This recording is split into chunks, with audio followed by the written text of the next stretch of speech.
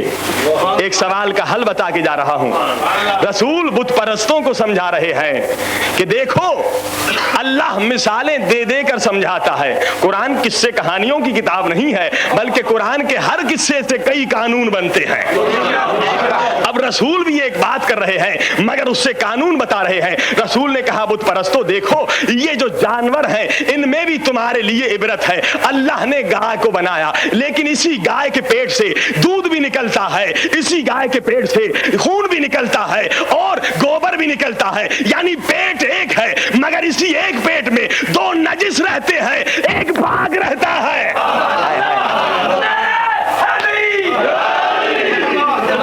تمہارے لیے عبرت ہے, بہت بڑا مسئلہ ہے جو حل کر رہا ہوں. پوری توجہ. جس پر ہمارے بھائیوں کو ناز ہوتا ہے وہ مسئلہ قرآن سے حل ہو رہا ہے کہ رسول نے کہا کہ دیکھو گائے کا پیٹ تو ایک ہے, قرآن کی آیت سورہ انعام, مگر اسی ایک پیٹ سے گوبر بھی نکلتا ہے, خون بھی نکلتا ہے. گوبر بھی نجس ہے, خون بھی نجس ہے. اسی پیٹ سے دودھ بھی نکلتا ہے, دودھ پاک ہے جو تمہارے پینے کے لیے ہے. یعنی رسول نے بتایا, قرآن نے بتایا کہ دیکھو ایک ہی پیٹ میں دو پلیت ہیں, دو نجس ہیں, ایک پاک ہے. مگر نجس نہ نجس پاک ہوتا ہے نہ پاک نجس ہوتا ہے. پیٹ ایک ہے, پاک پاک رہتا ہے, نجس نجس رہتا ہے. جب ایک پیٹ میں جب ایک پیٹ میں دو نجس رہتے ہیں ایک پاک رہتا ہے مگر اس پاک کی وجہ سے یہ پاک نہیں ہوتے. صلوات پڑھیے بآواز بلند.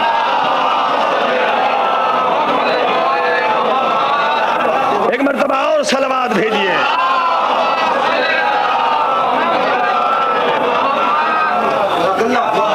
اب کعبے سے ہدایت مل رہی ہے. اب حکم ہوا کہ دیکھو اسماعیل کی یاد میں خون بہاؤ, لہذا وہاں پر دمبا ذبح کرو. اب دیکھیے 1400 برس گزر گئے, کتنے جانور ذبح ہوئے. اگر یہ دولت جمع کی جائے تو کئی خرب ڈالر بن جاتے. تو ہم کہیں میرے مالک یہ اسراف کیوں ہو رہا ہے؟ ہائے ہائے ہائے, اتنے خرب ڈالر خرچ ہو رہے ہیں, آپ تو جانتے کوئی کھانے والا بھی نہیں ہوتا. میرے مالک یہ اتنا خرچ کیوں ہو رہا ہے, یہ اتنا اسراف کیوں ہو رہا ہے؟ تو آواز آئے گی خبردار اسے اسراف نہ کہو, یہ محسن کی یاد منائی جا رہی ہے. اسے اسراف مت کہو, یہ محسن کی یاد منائی جا رہی ہے. ہم نے کہا پالنے والے اسماعیل کا کیا احسان تھا, ابراہیم کا کیا احسان تھا؟ ارے ابراہیم نے تو صرف بیٹا ذبح کرنے کا ارادہ کیا تھا. اللہ کی راہ میں جو بیٹا ذبح کرنے کا ارادہ کرے اس کی یاد منانا سنت بھی ہے, حج کا رکن بھی ہے. لیکن وہ حسین جس نے 18 اسماعیل ذبح کروائے, اس کی یاد منانا, اس کی یاد منانا, کیا اس کی یاد منائے بغیر کوئی صاحب ایمان رہ سکتا ہے؟ ہرگز نہیں عزیزو. اور قرآن نے کہا بل بدن جعلناها لکم من شعائر اللہ. اور دیکھو یہ جو قربانی کا جانور ہے اسے معمولی نہ سمجھو, یہ اللہ کی نشانی ہے. اللہ اکبر, شعائر اللہ, یہ نشانی ہے اللہ کی. اور پھر قرآن نے کہا سنو شعائر اللہ کیا ہے, وَمَن يُعَظِّمْ شَعَائِرَ اللَّهِ فَإِنَّهَا مِن تَقْوَى الْقُلُوبِ. متقی وہ ہے جو شاعر اللہ کی تعظیم کرے. متقی وہ ہے جو شاعر اللہ کی تعظیم کرے. اور شاعر اللہ کیا ہے؟ یہ دمبا, قربانی کا دمبا, یہ شاعر اللہ ہے. اس کی تعظیم تم پر واجب ہے ورنہ متقی نہیں بنو گے۔ دیکھو اسے مارنا نہیں، اس کی توہین نہ کرنا، یہاں تک کہ ذبح کرنے کے بعد جو رسی اس کے گلے میں ہے اسے بھی دفن کر دینا، کیونکہ یہ شاعر اللہ ہے، اس کی تعظیم کرو۔ میں کہوں گا مالک یہ دمبا ہم نے خریدا، ہم نے پالا، اس کی تعظیم ہم کیوں کریں؟ تو قدرت کی آواز آئے گی، یہ دمبا اب معصوم سے منسوب ہو چکا ہے، اسے معمولی نہ سمجھو۔ عزیزو جو دمبا حضرت اسماعیل کی طرف منسوب ہو جائے اس کی تعظیم واجب، اور جو ذوالجناح حسین سے منسوب ہو جائے، صلوات پڑھیے بآواز بلند۔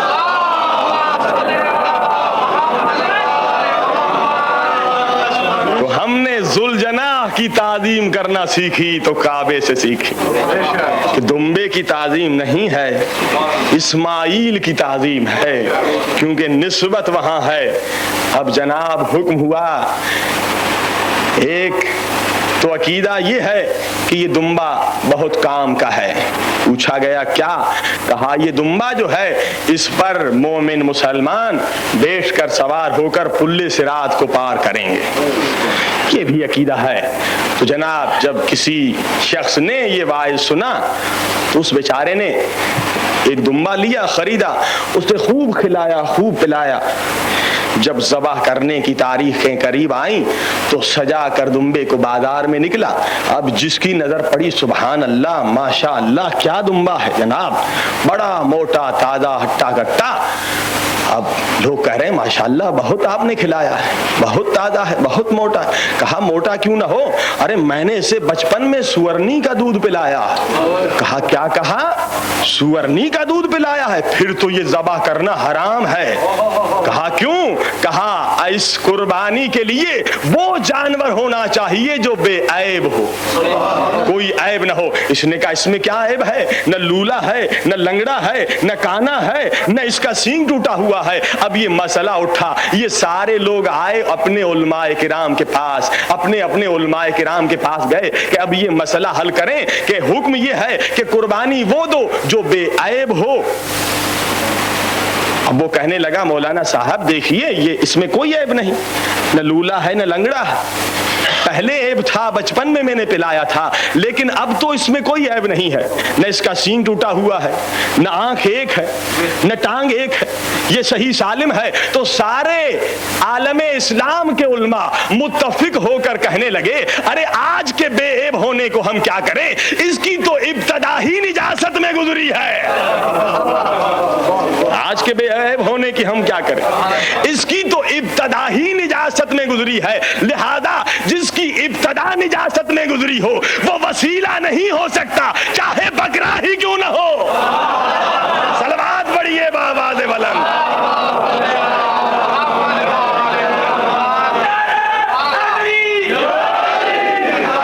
سارے علماء اسلام کا فیصلہ ہے، ایک مکتب کا نہیں، سب کا فیصلہ ہے کہ جناب اس کی تو ابتدا ہی نجاست میں گزری ہے، لہذا یہ قربانی قابل قبول نہیں ہے، بے عیب ہونا چاہیے۔ عزیزو آپ نے سنا کہ حضرت ہاجرہ نے اپنی چادر کعبے پر ڈالی تھی، کعبے کی عزت بچائی، تو اللہ نے احسان یہ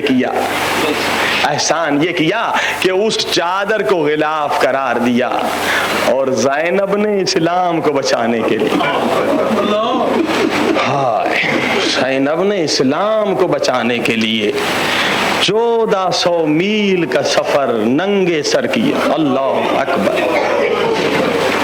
عزیزو تاریخ میں ملتا ہے کہ زینب صرف کربلا میں اور کہیں نہیں، صرف کربلا میں زینب 2 مرتبہ بے ہوش ہوئی، ایک شب عاشور کو اور دوسرا عاشور کے دن جب حسین خیمے میں آئے کہ بہن میرا آخری سلام، مجھے جی بھر کے دیکھ لو پھر یہ چہرہ دیکھنے کو نہ ملے گا۔ حسین آئے خیمے میں اور فضا کو ایک خیمے کے کونے میں لے گئے، اللہ جانے حسین نے فضا کے کان میں کیا کہا، اور زینب نے دیکھ لیا۔ عزادارو زینب آگے بڑھی، کہنے لگی فضا تجھے میرے ماں کے حق کی قسم بتا میرے بھائی نے تجھ سے کیا کہا۔ فضا نے کہا شہزادی مولا نے اور کچھ نہیں کہا، اتنا کہا اما فضا فلاں خیمے میں فلاں صندوق میں ایک میرا پھٹا پرانا لباس پڑا ہے، وہ لے آؤ، اتنا سننا تھا۔ زینب کا چہرہ بدلنے لگا، کہا فضا یہ کیوں نہیں کہتی ہو کہ بھائی نے کفن مانگا ہے؟ کہا شہزادی کیا کہا؟ کہا ہاں فضا اماں اس لباس کو سیتی جاتی تھی، روتی جاتی تھی، اور وقت آخر کہا تھا کہ زینب شب عاشور، عاشور کے دن خبردار رہنا، جب حسین یہ لباس مانگے تو سمجھ لینا کہ چند گھڑی کا مہمان ہے، زینب پھر تجھے پورے قافلے کو سنبھالنا ہوگا۔ زینب نے اپنا منہ جنت البقیہ کی طرف کیا، کہا اماں زہرا اکبر مارے گئے، عباس جدا ہو گئے، قاسم کے لاش کے ٹکڑے ہو گئے، اماں اب بھائی بھی جا رہا ہے، اماں میں اکیلی رہ گئی، اماں تیری یتیم بیٹی تجھے بلا رہی ہے، اماں مجھے سہارا دو۔ اتنا کہا زینب نے چیخ ماری، زینب بے ہوش ہو گئی، فضا دوڑتی ہوئی گئی، کہا مولا غضب ہو گیا، آپ کی بہن بے ہوش ہو گئی۔ میرے مولا آئے، بہن کا سر گود میں لیا، کہا ہائے کسی کے پاس چند قطرے پانی کے اگر ہوں تو میں بہن پر چھڑکوں، میری بہن کی آنکھ کھلے۔ حسین زاروں قطار رونے لگے، جب آنسوؤں کے قطرات زینب کے چہرے پر پڑے، زینب کی آنکھ کھلی، آنکھ کھلتے ہی دونوں باہیں بھائی کے گلے میں ڈالے۔ عزادارو اب حسین چلنے لگے، بہن خدا حافظ، ام کلثوم خدا حافظ، رقیہ خدا حافظ۔ جب چلنے لگے زینب نے کہا بھیا ذرا رک جاؤ، بھیا ذرا رک جاؤ اور ذرا اپنے سر کو نیچے کرو۔ سر کو نیچا کیا، زینب نے گلے پر بوسہ دیا، کہا زینب یہ کیا؟ کہا اماں نے مرتے وقت وصیت کی تھی بیٹا زینب حسین کو میری طرف سے گلے پر بوسہ دینا۔ حسین نے کہا اچھا بہن تو ذرا بازوؤں کو جھکاؤ، بابا نے وصیت کی تھی حسین جانے سے پہلے زینب کے بازوؤں پر میری طرف سے بوسہ دینا، کیونکہ ان بازوؤں میں رسیاں پہنائی جائیں گی۔ حسین چلے حسین خیمے سے نکلے، مگر گھوڑا رک گیا۔ حسین نے کہا اے باوفا گھوڑے کیا تو نے بھی ساتھ چھوڑ دیا؟ گھوڑے نے رو کر اپنے سر کو نیچے کر کے بے زبانی سے کہا مولا ذرا میرے قدموں میں تو دیکھے کہ کیا قیامت ہو رہی ہے۔ اب جو حسین نے دیکھا 4 برس کی سکینہ گھوڑے کے قدموں سے لپٹی ہوئی ہے، گھوڑے میرے بابا کو نہ لے جا، ارے میں یتیم ہو جاؤں گی۔ حسین اترے، سکینہ کو اٹھایا، سینے سے لگایا، کہا سکینہ چلی جا۔ سکینہ نے کہا بابا میں بچی ضرور ہوں مگر میں اتنا ضرور جانتی ہوں کہ صبح سے جو میدان میں گیا ہے وہ واپس نہیں آیا۔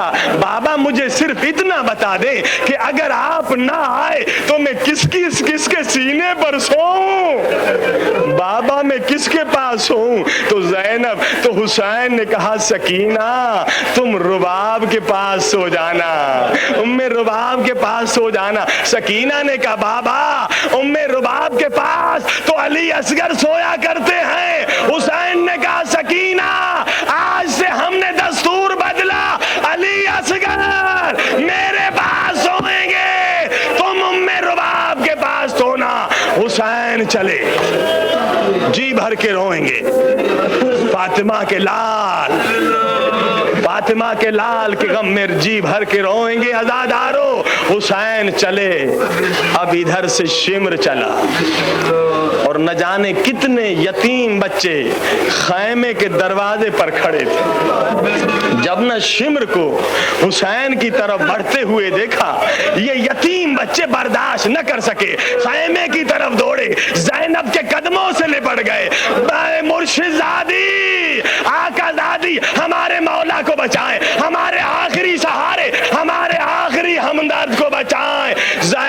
چادر سنبھالی. زینب کی قیادت میں یہ قافلہ چلا. چھوٹے چھوٹے بچے زینب کے پیچھے آ رہے ہیں اور یا حسین ہائے حسین کرتے ہوئے چلے. زینب پہنچی, کیا دیکھا؟ شمر کھڑا. زینب نے کہا شمر اتنی اجازت دے دے, گرمی کی شدت سے ریت جل رہی ہے, میرا بھائی زخموں سے چور ہے. شمر اتنی اجازت دے دے کہ میں اپنے بھائی کے سر پر اماں زہرا کی چادر کا سایہ کر دوں تاکہ میرا بھائی اطمینان سے سجدہ ادا کر سکے. عزادارو اگر سن سکے تو سنے کہ شمر نے کیا کیا. میں کس منہ سے بیان کروں؟ شمر کے ہاتھ میں نیزہ تھا, نیزے کی یعنی اپنی طرف کی اور نیزے کی پشت سے زینب کو اس طرح سے ہٹایا کہ زینب جا کے گری اور مقتل کی طرف, فرات کی طرف منہ کر کے کہا عباس عباس عباس. کہا عباس نہیں, آج مسائل پورے کرنے دے, آج مسائل پورے کرنے دے. نہ آپ سنتے مر جائیں گے, نہ میں پڑھتا پڑھتا مر جاؤں گا. آج حسین کے صدقے مجھے مسائل پڑھنے دے. میں کل کے مسائل سے مسلسل ہو رہا. ہائے زینب, کربلا کے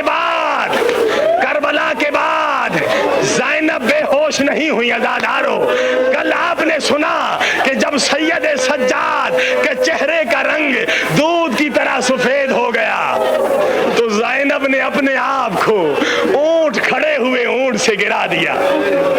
جب نہ کوئی سوار گرتا ہے تو اپنے جسم کو ہاتھوں کے ذریعے سے روکتا ہے.